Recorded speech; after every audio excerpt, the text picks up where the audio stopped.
Asado मा सद्गमय तमसो मा ज्योतिर्गमय मृत्योर्मा मृतं गमय मृत्योर्मा मृतं गमय आविराविर्मयेधि। ॐ पूर्णमदः पूर्णमिदं पूर्णात् पूर्णमुदच्यते पूर्णस्य पूर्णमादाय पूर्णमेवावशिष्यते। ॐ शान्ति शान्ति शान्तिः। हरिः ओम्। মায়ের প্রশ্নটা আগে নিয়ে নেব। মা বলেন। পুনশ্চরণ কাকে বলে, কেন করে, করলে কি হয়? আচ্ছা, একটা আর একটা হচ্ছে মা কালীর তো 4টে হাত। হুম, এই 4টে হাতে ওনার যে হাতের কি বলবো ওগুলোকে, ভঙ্গিমাগুলো, মুদ্রাগুলো। ভঙ্গিমাগুলো, ওর মানেটা কি? 4টে যে আছে, হুম, 4টে হাতের মানে কি? খড়গ, একটায় মুন্ডমালা, একটায় আশিস, আচ্ছা, আর মুন্ড। একটায়, হ্যাঁ। বড় তো অভয়। হ্যাঁ, এর মানেটা কি? দুটো। ঠিক, ঠিক আছে। ঠিক, ঠিক আছে, ঠিক আছে। তো প্রথমেই আসছি পুরস্চরণে। শাস্ত্রে বলছে জপাত সিদ্ধর জপাত সিদ্ধর ন সংশয়। ঠাকুর শ্রী রামকৃষ্ণদেব এই কথাটাকেই বলছে, জপাত সিদ্ধি ন সংশয়। তার মানে কি, জপ করতে করতেই মন্ত্র সিদ্ধ হয়, জপ করতে করতেই কার্য সিদ্ধ হয়, জপ করতে করতেই একজন ব্যক্তি সিদ্ধ হন। পূর্ণ সিদ্ধি আসে। তো পুরস্চরণ শব্দটার আক্ষরিক অর্থ হচ্ছে, লিটারাল মিনিং হচ্ছে পুনঃ পুনঃ উচ্চারণ। বারবার একটা শব্দকে, কিছু মন্ত্রকে বারবার উচ্চারণ করাই হচ্ছে পুরস্চরণ। এবারে আমার লক্ষ্য যদি ইষ্ট সিদ্ধি হয়, মানে আমার ইষ্ট বস্তুকে সিদ্ধ করবে, মন্ত্র যদি সিদ্ধি আমার লক্ষ্য হয়, আমার উদ্দেশ্য হয়, তাহলে এই পুরস্চরণের সাথে সাথে কিছু জিনিস পালনীয় থাকে, কিছু নিয়মাবলী আছে শাস্ত্রের দ্বারা, কিছু দিনক্ষণ আছে যে দিনের শক্তি খুব, ঊর্জা, আমি নিজের ঊর্জার সাথেও আরো অনেক ঊর্জার সাহায্য পাবো, কিছু প্রণালী আছে, এইগুলো পুরস্চরণের অন্তর্গত। আর কি আছে? মন্ত্র তো প্রাণ, মন্ত্র হচ্ছে ইষ্টের প্রাণ, মন্ত্র হচ্ছে ইষ্ট, ইষ্টই মন্ত্র। আমি যদি কালী মন্ত্র করি, তাহলে কালীর যে বীজ মন্ত্র আর কালীর যে সত্তা, সেটার মধ্যে কোনো পার্থক্য নেই। মন্ত্রই দেবতা, মন্ত্র সাক্ষাৎ দেবতা। এর জন্য বলছে যন্ত্রং মন্ত্রময়ং প্রোক্তং মন্ত্রাত্মা দেবতা স্মৃতা। মন্ত্রের আত্মা হচ্ছে স্বয়ং দেবতা। এবারে এই মন্ত্রকে যদি সিদ্ধ করতে হয়, তাহলে জপ করতে হবে। এই জপের সাথে সাথে আরো কিছু জিনিস করতে হয়। নিয়ম হচ্ছে, ধরো 1,00,000 জপ করা, শাস্ত্রে বহু মন্ত্রের ক্ষেত্রে বলছে 1,00,000 জপ। 1,00,000 জপ, তার দশম অংশ অর্থাৎ তার 10%, অর্থাৎ 10,000 হোম, মানে 10,000 বার ওই মন্ত্রে সোয়াহা যোগ করে 10,000 বার আহুতি দেওয়া। যদি সেই মন্ত্রে সোয়াহা থাকে তাহলে আর কোনো চিন্তা নেই, ওই 10,000 বার তার আহুতি দেওয়া। তার দশম অংশ অর্থাৎ 10%, অর্থাৎ 1,000 বার তর্পণ করা। জপ, হোম, তর্পণ। তারপর তার 10%, তর্পণ একটা বিশেষ বিধি, তান্ত্রিক বিধি, যেখানে দেবতার উদ্দেশ্যে জল এবং অক্ষত, মানে চাল বা কোনো ক্ষেত্রে শুধু জল নিবেদন করা হয়, একটা বিশেষ মুদ্রায় 2 ফোঁটা করে জল দিতে হয় মন্ত্রটা বলে বলে। তো 10,000-এর 10% অর্থাৎ 1,000 বার তর্পণ করা, 1,000-এর 10% অর্থাৎ 100 বার অভিষিঞ্চন করা, মানে ওই যে মন্ত্রটা, ওই মন্ত্রে নিজের মাথায় জল ছেটানো, ওই মন্ত্রে স্নান করা, জল অভিষিঞ্চন করে স্নান করা। তাহলে 100 বার অভিষিঞ্চন করে স্নান করা, এটা যে সাধক সে নিজেও করতে পারে, অথবা কোনো সৎ কৌল বা যে নিজে তন্ত্র সাধনা করে এমন ব্যক্তি করে দিতে পারে, বা তার গুরু করে দিতে পারে। আর 100-র 10%, দশম অংশ, 10 জন, 10টা ব্রাহ্মণকে ভোজন করানো বা কিছু দেওয়া, দক্ষিণা দেওয়া। এইটাই যে 5টা অঙ্গ বললাম, হবন, তর্পণ, জপ, হবন, তর্পণ, পুরো অভিষিঞ্চন, ব্রাহ্মণ ভোজন, এই 5টা অঙ্গ মিলিয়ে হচ্ছে পঞ্চাঙ্গ পুরস্চরণ। এই 5টা অঙ্গ যদি কমপ্লিট করা হয় এবং এই প্রসেসটাকে যদি বারংবার বারংবার রিপিট করতে থাকা হয়, বিশেষ বিশেষ তিথির ক্ষেত্রে, বিশেষ বিশেষ সময়, হ্যাঁ, বিশেষ বিশেষ সংকল্প নিয়ে, তখন মন্ত্র সিদ্ধ হয়। তখন মন্ত্র সিদ্ধ হয়। আর মন্ত্র যখন সিদ্ধ হয় তখন সাধকের অভীষ্ট লাভ হলো। এই মন্ত্র সিদ্ধির জন্য, ইষ্ট সিদ্ধির জন্য এই পুরস্চরণ কার্য অত্যন্ত আবশ্যক।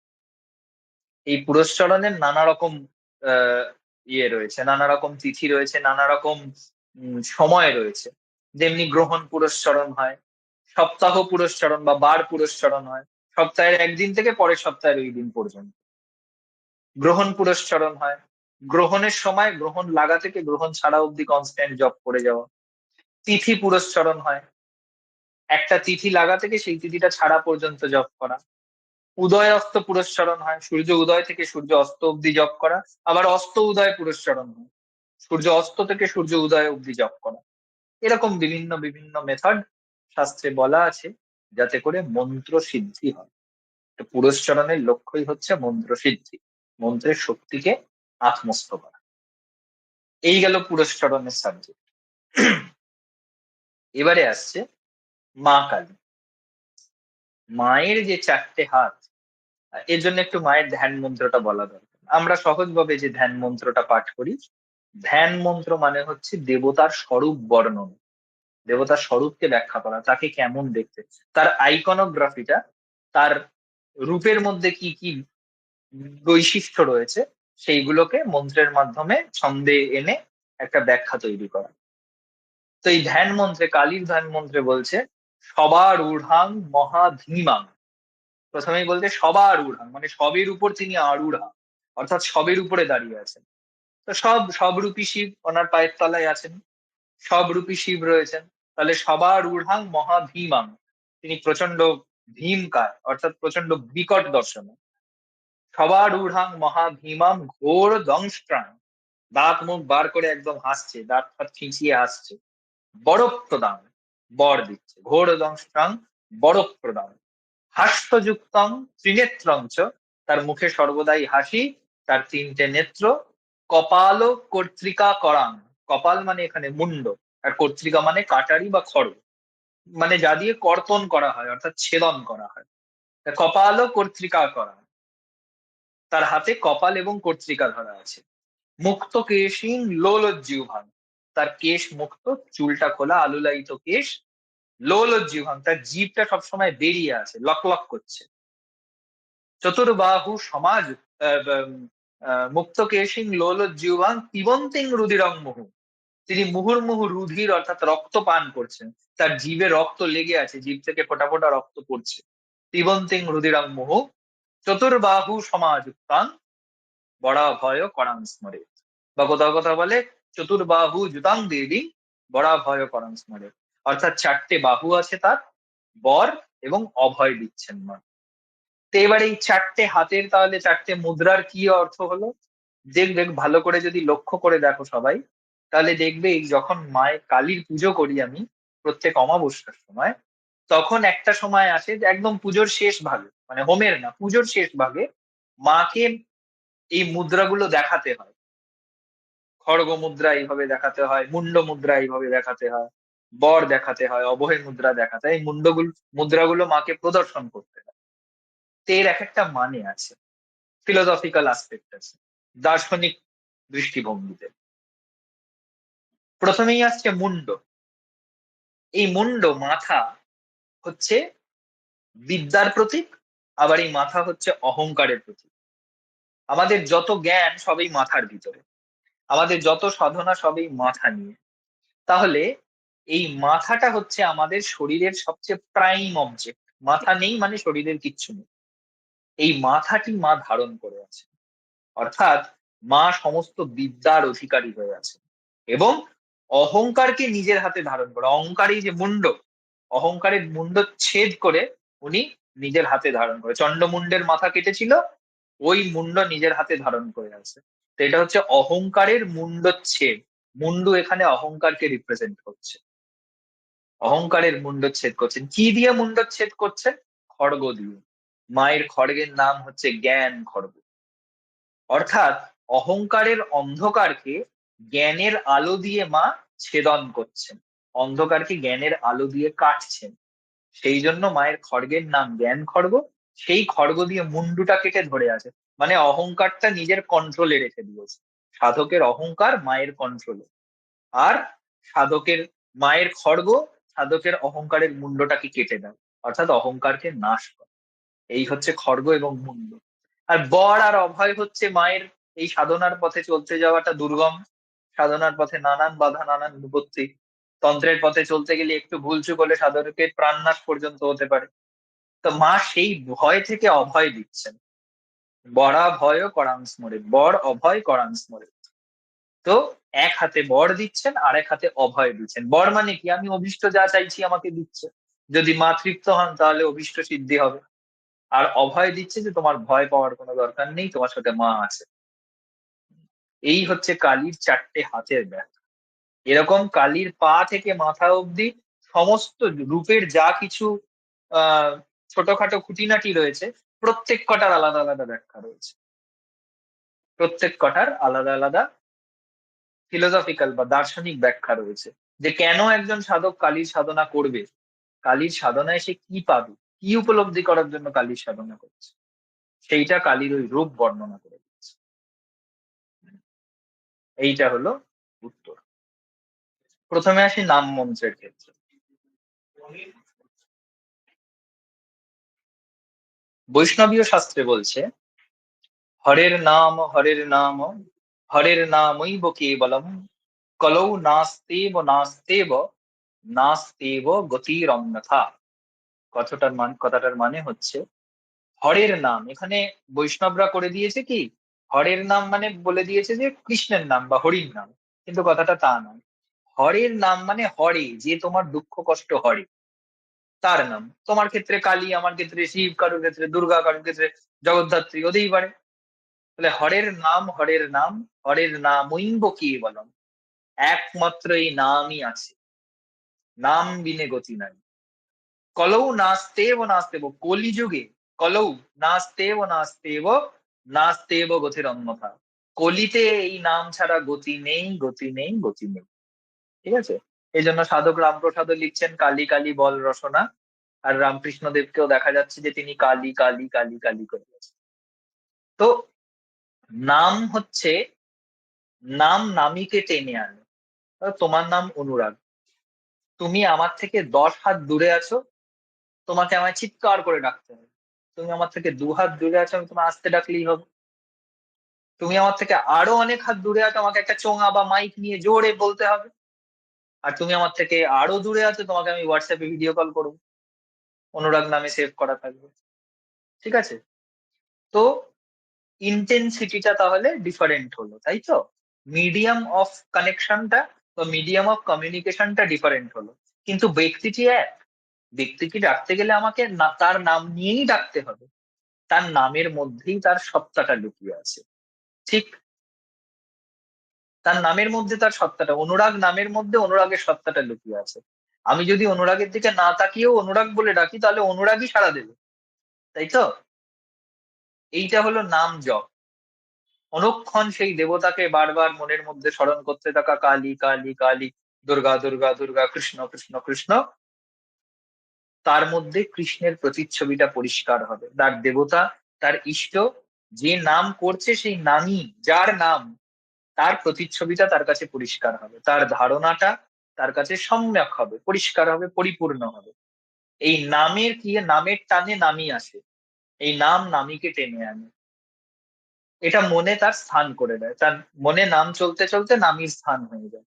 এই নামটা স্বয়ং একটা মন্ত্র, নাম জিনিসটাই একটা মন্ত্র। তাহলে এবারে বীজ মন্ত্রের প্রয়োজন কি? বীজ মন্ত্র হচ্ছে সেই নামীর আত্মা। অনুরাগের আত্মা আর অনুরাগের আইডেন্টিটি দুটোর মধ্যে সামান্য হলেও একটু ফারাক আছে, তাই তো? সৌম্য চৈতন্যের আত্মা আর সৌম্য চৈতন্যের বাহ্যিক আইডেন্টিটি দুটোর মধ্যে ফারাক আছে।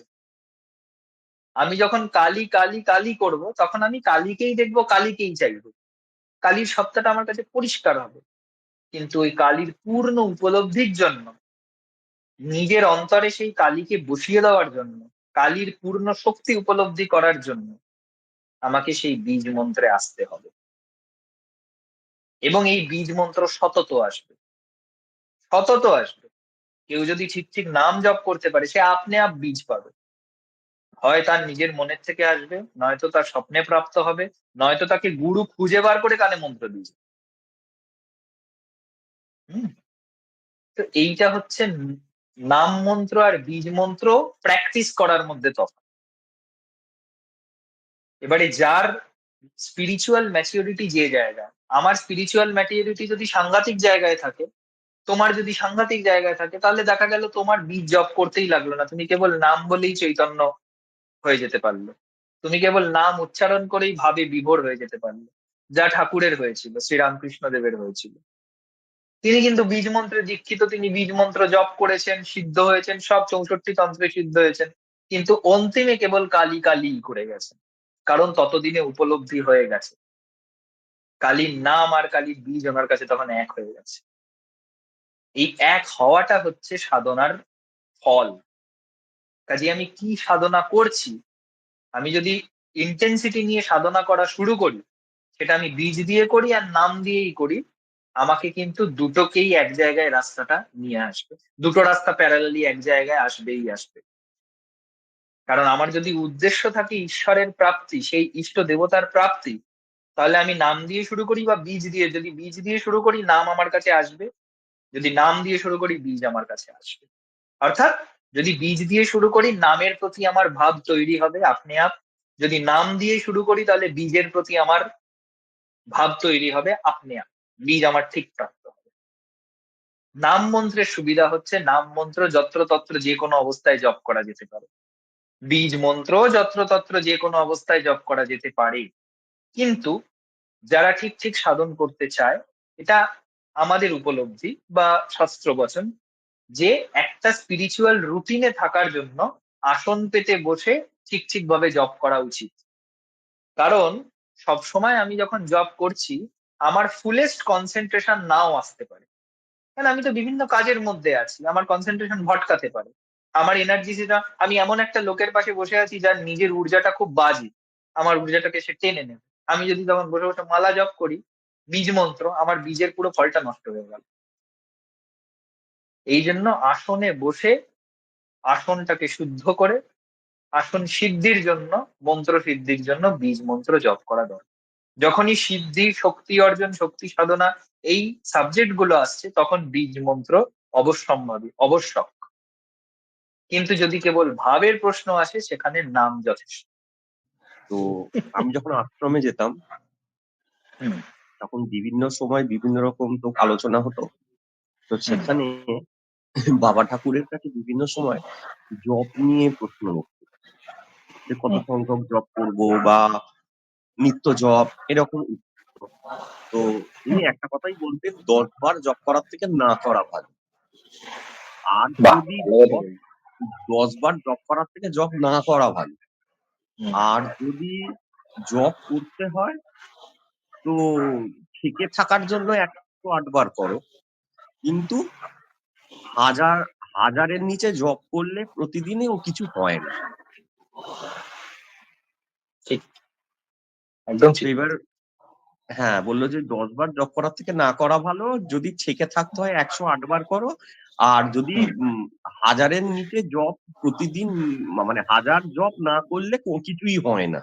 মানে এটার হুম। কারণটা কি বা ব্যাখ্যাটা কি, মানে মানে এটা আমি খুব জানার খুব ইচ্ছা, মানে আজ যেহেতু জপের প্রসঙ্গটা উঠলো।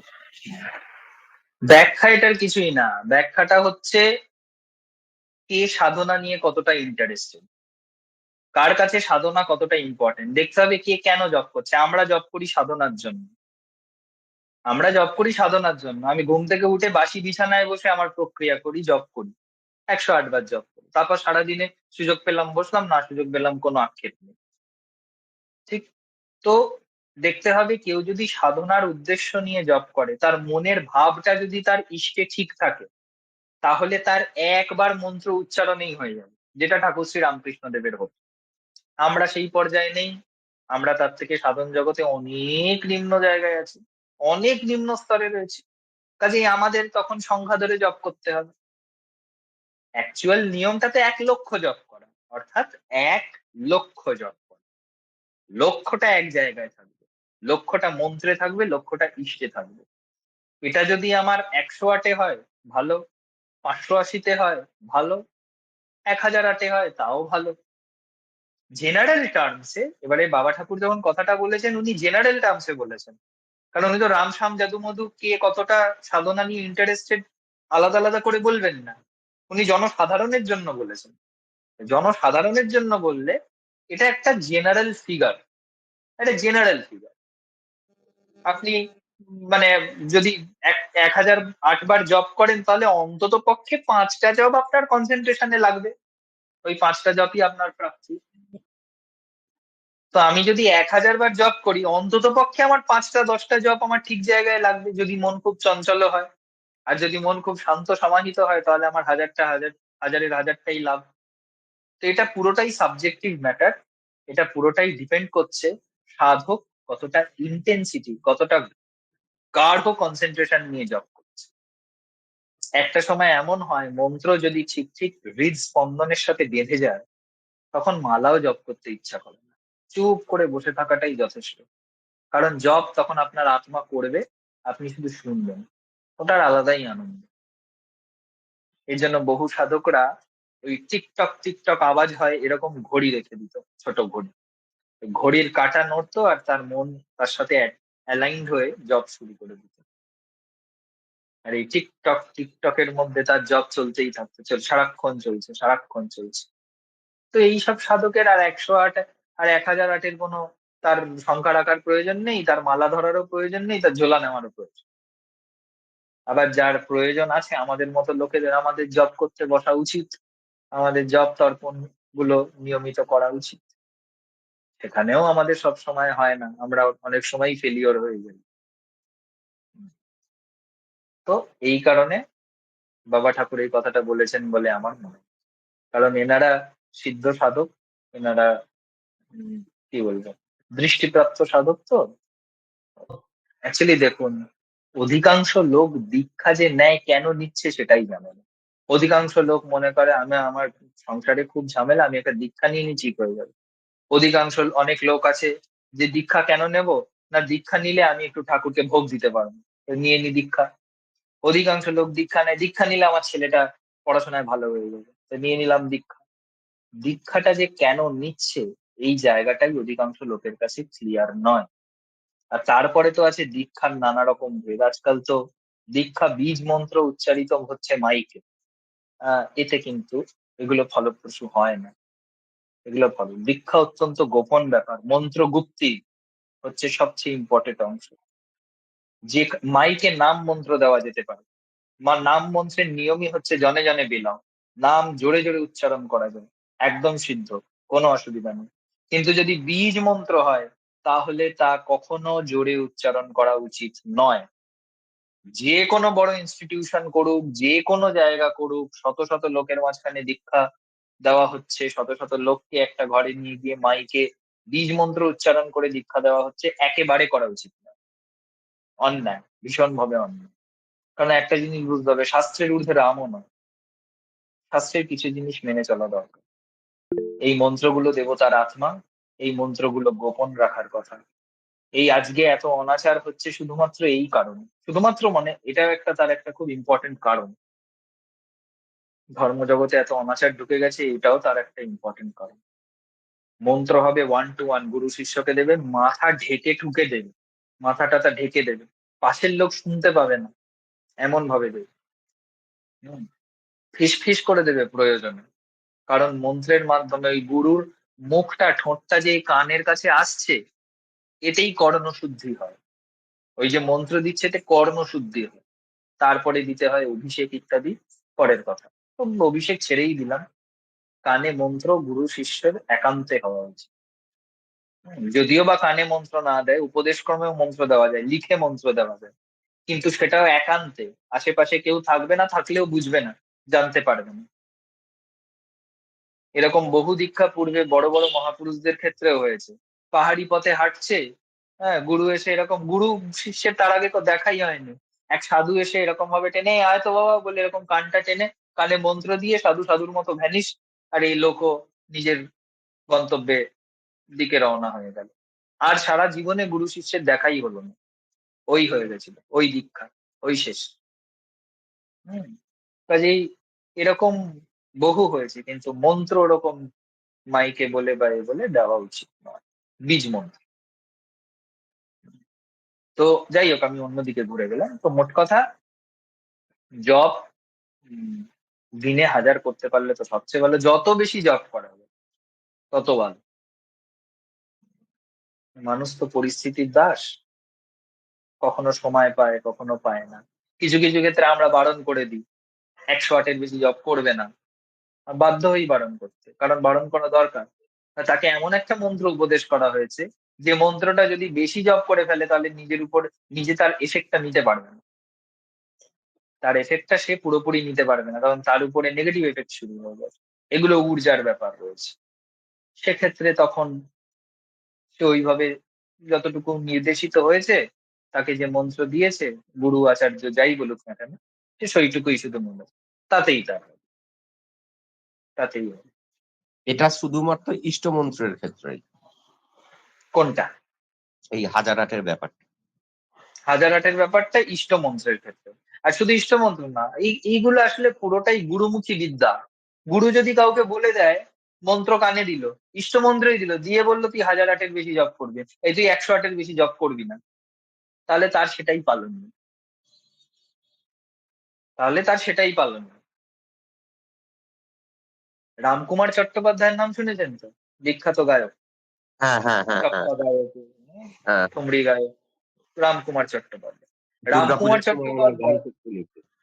ইয়েস, রামকুমার চট্টোপাধ্যায়কে মণিমোহন গোস্বামী, অর্থাৎ তারা খ্যাপা মণিমোহন গোস্বামী, তখনকার দিনের প্রখ্যাত তন্ত্র সাধক, বললেন আমি তোমায় দীক্ষা দেবো অমুক দিনে। বামদেবের শিষ্য। বামদেবের শিষ্য মণিমোহন গোস্বামী। তো রামকুমার চট্টোপাধ্যায়কে বললেন দীক্ষা দেবো।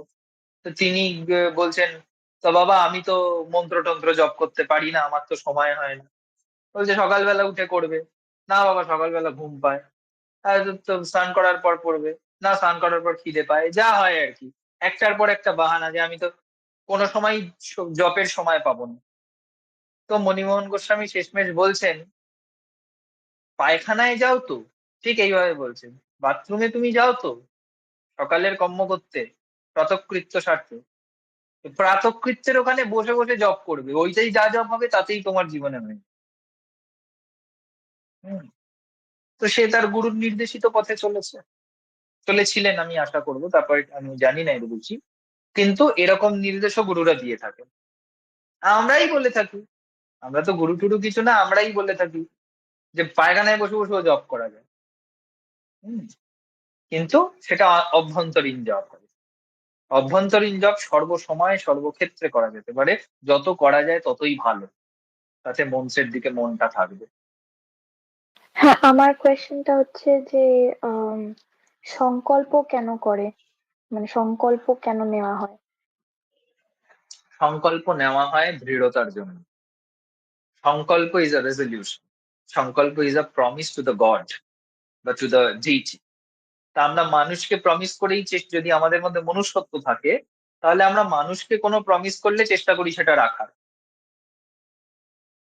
যদি দেবতাকে কোনো প্রমিস করে ফেলি, তাহলে যদি যদি আমি দেবতার, আমি যদি তাকে দেবতা মানি, আমি যদি তাকে সর্বশক্তিমান মানি, আর তার কাছে কোনো প্রমিস করি, তাহলে তো আমি হার্ট অ্যান্ড সোল ট্রাই করবো সেটাকে পালন করার। তো সংকল্প এই কারণে করে, যাতে করে নিজের মধ্যে সেই দৃঢ়তাটা তৈরি হয়, সেই লৌহবৎ মানে লোহার মতো দৃঢ়তা তৈরি হয়, সেই তৈলবৎ দৃঢ়তা তৈরি হয়, যাতে করে সে ওই সংকল্পটা পূর্ণ করতে পারে, যাতে সে ওই উদ্দেশ্যটা প্রাপ্ত হতে পারে, লক্ষ্যটা প্রাপ্ত হতে পারে। এবার সংকল্প যেরকম ইচ্ছা হতে পারে, আমি জপ করব, জপের আগে সংকল্প করতে হয়, পুরস্চরণের আগে সংকল্প করতে হয়, মেনশন করতে হয় সংকল্পের মধ্যে যে আমি কি কি করব এই পুরস্চরণের মধ্যে। আর এই সংকল্পের বাক্য একটু এদিক ওদিক হয়ে গেলে কিন্তু ফলের এদিক ওদিক হয়ে যাবে। তুমি দেবতার কাছে সংকল্প করছো যে আমি অমুক গোত্র, অমুক আমার নাম, অমুক তিথিতে, অমুক পক্ষে, হুম, আমি এই সিদ্ধি কামনায় বা এই কার্য সিদ্ধির জন্য বা এই আহ অভীষ্ট সিদ্ধির জন্য, আমার মনের যা ইচ্ছা সেটা সিদ্ধির জন্য এত সংখ্যক এই দেবতার উদ্দেশ্যে আমি জপ করিব। তার মানে কি হলো, তুমি দেবতাকে বেঁধে দিলে নিজের বাক্যের মাধ্যমে, নিজের প্রমিসের মাধ্যমে তুমি দেবতাকেও বেঁধে দিলে, নিজেকেও বেঁধে দিলে। ইট উইল বিকাম আ ওয়ারফিল্ড নাও, যে আমি এই জবটা শেষ করব, তুমি আমাকে তার ইষ্ট ফল দেবে। আমি যদি জবটা ঠিক করে করি, যদি ঠিক ঠিক আমার সংকল্প পালন করি, তুমি আমাকে তার ফল দেবে। এবার সংকল্প শব্দটাকে আমরা অন্যভাবেও ব্যবহার করতে পারি, জীবনের ক্ষেত্রে সংকল্প। তখন সেটা হয়ে যায় রেজলিউশন, নিজের কাছে নিজেকে প্রমিস করা যে আজ থেকে আমি সংকল্প করছি আমি অমুক জিনিসটা খাবো না, বা অমুক কাজটা করবো না, বা অমুক ব্যক্তির সাথে কথা বলবো না, এরকম ব্যাপার। হুম, তো হুম, সংকল্প এই কারণে করা হয়, উইল পাওয়ারটাকে এক্সট্রিমে নিয়ে যাওয়ার জন্য। আচ্ছা, আরেকটা ফলো আপ কোয়েশ্চেন হচ্ছে, যখন আমরা সংকল্প নিই তখন কি স্পেসিফিক্যালি বাধা আসে ওই সংকল্পটা হুম, ব্রেক করার জন্য? হুম, তুমি যখনই স্রোতের বিপরীতে কিছু করতে যাবে, তুমি যখনই প্রকৃতির বিপরীতে কিছু করতে যাবে, কারণ যদি প্রকৃতির বিপরীতে নাই হয় তাহলে সংকল্প নেব কেন? হুম, সংকল্প নিশ্চয়ই এমন কিছু করার জন্য নেব যেটা কঠিন। তো যে মুহূর্তে এইটা আমি একটা কঠিন কাজ, যেটা পুরো, যেটার ক্ষেত্রে সবকিছু অনুকূল নয়, প্রতিকূল পরিস্থিতি আসতে পারে, everything will not be supportive, every person will not be supportive, which is obvious factor, তখনই তোমার কঠিনাই বেড়ে যাবে, তখনই তোমার চ্যালেঞ্জেস বেড়ে যাবে। আর এই চ্যালেঞ্জেস বেড়ে যাওয়াটাই বাধা। সেটা জবের ক্ষেত্রে তো, মানে দৈব কার্যে তো অবশ্যই হয়। আহ, হুম, তাছাড়া এমনি যে ক্ষেত্রেই তুমি সংকল্প নিয়ে কোনো কাজ করবে, তুমি দেখবে একটু বাধাপ্রাপ্ত হবে। সংকল্প হুম, নিয়ে কোনো কাজ করা মাত্রই তুমি বাধাপ্রাপ্ত হবে। আচ্ছা, বুঝেছি। তো ওই বাধাটাকে ঠেলে বেরোনোর মধ্যে আরো উইল পাওয়ার তৈরি হয়, আরো জেদ তৈরি হয়। জেদ একটা হুম, পুরুষার্থ। জেদ ভীষণ পজিটিভ যদি পজিটিভলি ব্যবহার করে। তো ওই হুম, বাধাটাকে ঠেলে বেরোনোর মধ্যে একটা ভীষণ পজিটিভিটি আছে। যে ওটা পারবে, যে নিজেকে ওই লেভেল আপ করতে পারবে, সে সিদ্ধ হবে, সে সেই কার্যসিদ্ধি বলো, মন্ত্র সিদ্ধি বলো আর ইষ্ট সিদ্ধি বলো, সবই সেখানে প্রযোজ্য।